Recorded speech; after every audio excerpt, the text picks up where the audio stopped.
tried to start a Red Barn about 5 years ago, a drive-through espresso stand in Moses Lake. I actually moved up from California, but I wasn't familiar with Moses Lake, and I didn't really like the area.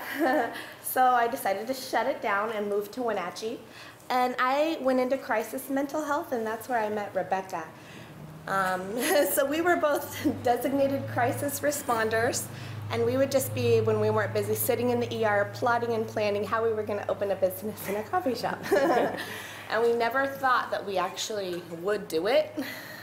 Right. And then I guess a tragedy happened, which led us to leave mental health, and we decided to do it. We just did it. We jumped right in.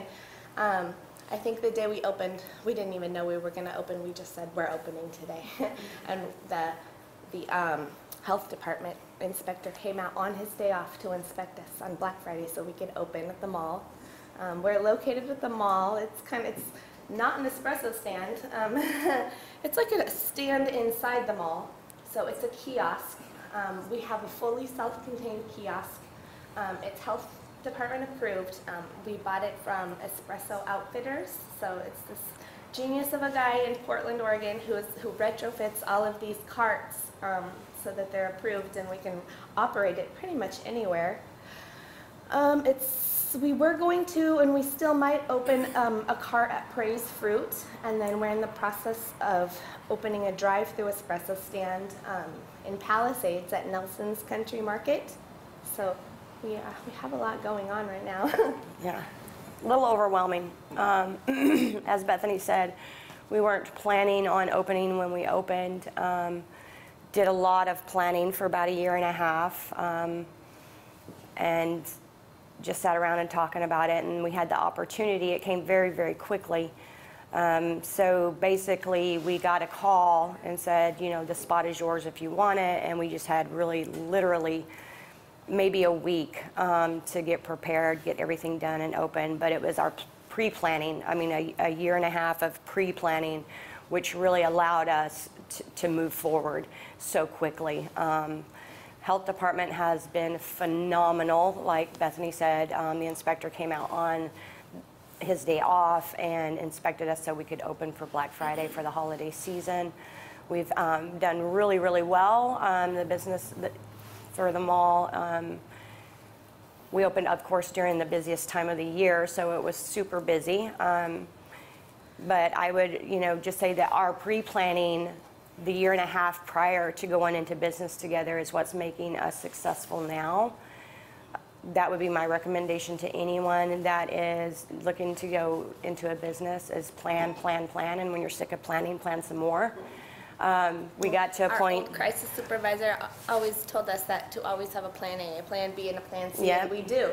So we're like, okay, if you don't want us, or if the zoning is wrong here, then we're just gonna go here. So we were like knocking on doors for like a year, all the way from Leavenworth to Chelan to Quincy, literally knocking on people's doors. That's how we found our opportunities. Right, and we were really gung-ho to open in Leavenworth. We actually had a building retrofitted and placed already, but we didn't do our research first, so that's another.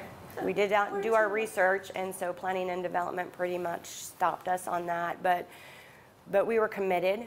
We had drive. We knew that we needed to, because of this tragedy that happened in our field. Crisis mental health is very difficult. You take a lot of that home with you every day. And when the last tragedy occurred, it was so close to home. We both looked at each other and said, "We're done. We need a break. We need to get away for a minute. Not that we won't ever go back." But this was our time. It was our opportunity, and so we took it, and we ran with it, and we're running with it every day. And I almost have tried quitting like 3 times, and Rebecca's talked me out of it. Because to me, I wake up, I'm like, I don't feel like I own my business. I feel like I work at the mall. Like, to me, it's like I've gone, here I am, like I moved home and I don't have my job anymore and I work at the mall. Like, what the heck happened? I know. But she won't let me. No. It's really easy to get discouraged. And so if you're thinking about a partnership, a business partnership is really like a marriage. And it's not always 50-50. There's a lot of compromise. Sometimes it really kind of seems unfair, and it's maybe a 90-10%, you know. But you have to lift each other up and support each other because, you know, when Bethany was having her tantrums. well, Adult tantrums. Doubts, when she was having her doubts, you know, just being there to pick her up. And then it just seems to fall that way because I have, you know, when now she's on top and I'm like, I don't know, Bethany, I don't know if we can do this. And then so she's picking me up. So it's really a lot of compromise, and it's been fun. It's been fun. It's stressful, but it has been such a change and fun, and I love going to work every day now. I love it. That's the biggest change. I texted her yesterday. I noticed we don't cuss as much. Because here we were in these literally life and death situations. Like, it was a lot of pressure, too much pressure now. I'm looking back to see it. Now, even though we're pressured to have sales, it's more of a lighthearted fun. And we know everyone when we come in, they say hi to us. And we're done. Yeah. Okay, great. Thank you guys so much.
Yes.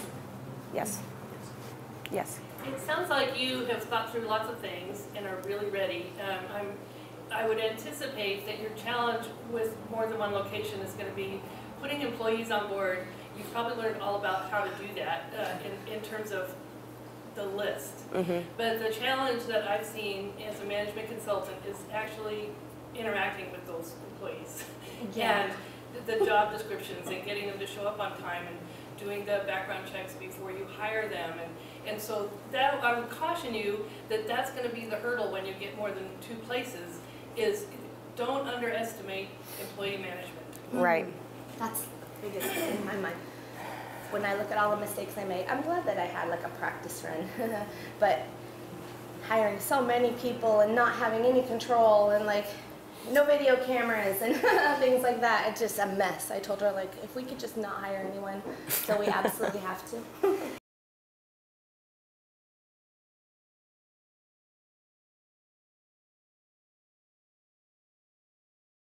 Yeah, we have been working on our policy and procedures. A manual. We're putting one together and a checklist.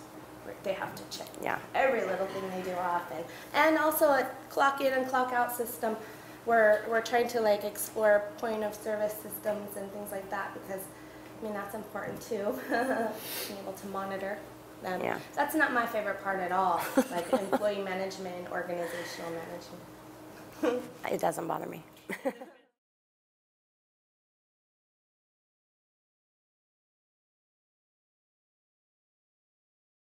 I know, Yeah. thank you. I'm okay with that. I'm like control. I have to make artistic control, and I have to make all the copies, and so it's such a big transition or adjustment to like step out and learn how to manage. Like I'm not a manager. She was has been supervisor. I've never been a supervisor. I'm more of like the line worker, and I'm happy and fine with that.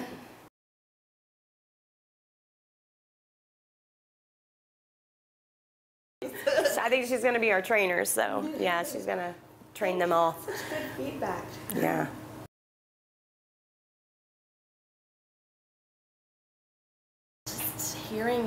Just being here for us, so being supportive is so helpful, and hearing things like this, like managerial type information, how to manage, that's what I need, is like how to manage 101. Yeah.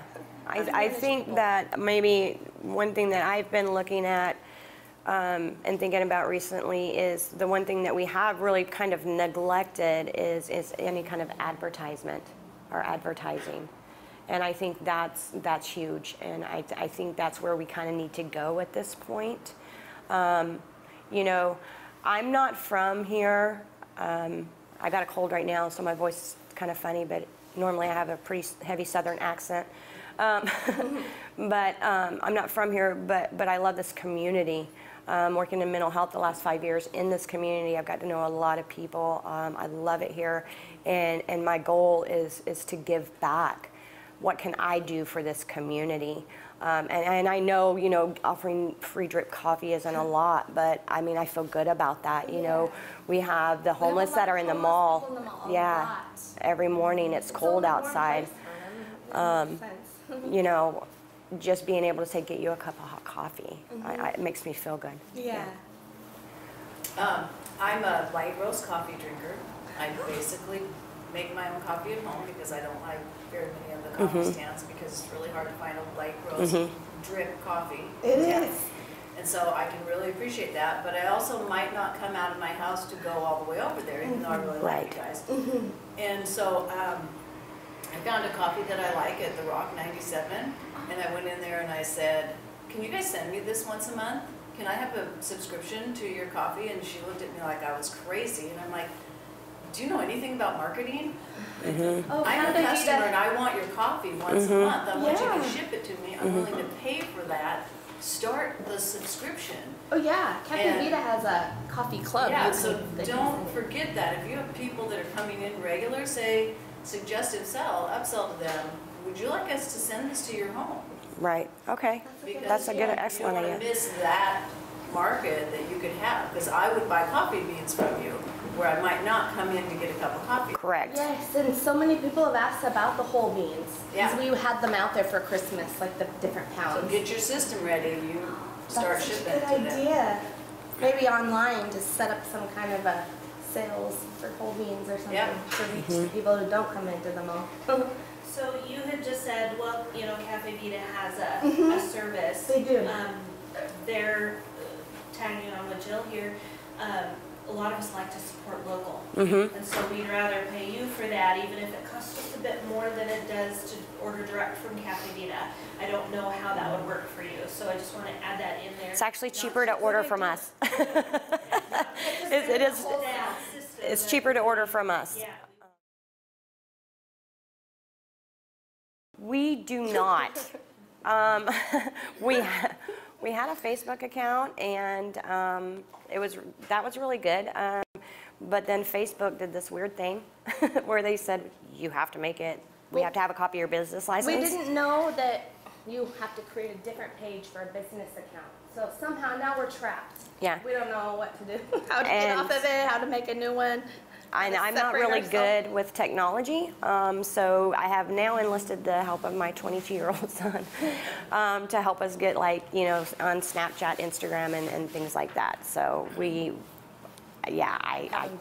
I do great to check my email. I have some input on that. You're going to get a lot of people telling you do all that. You got to have somebody to do it. Yes. The worst thing is to start it and then not do something with it. So don't start a bunch of them until you're really ready to spend time with each of them. And don't get pressured into doing them all at once. You don't have to. Yeah, we're just working on the Facebook one right now. They said it would take, 7 days to change the name. It's been like 35 days. So we're waiting.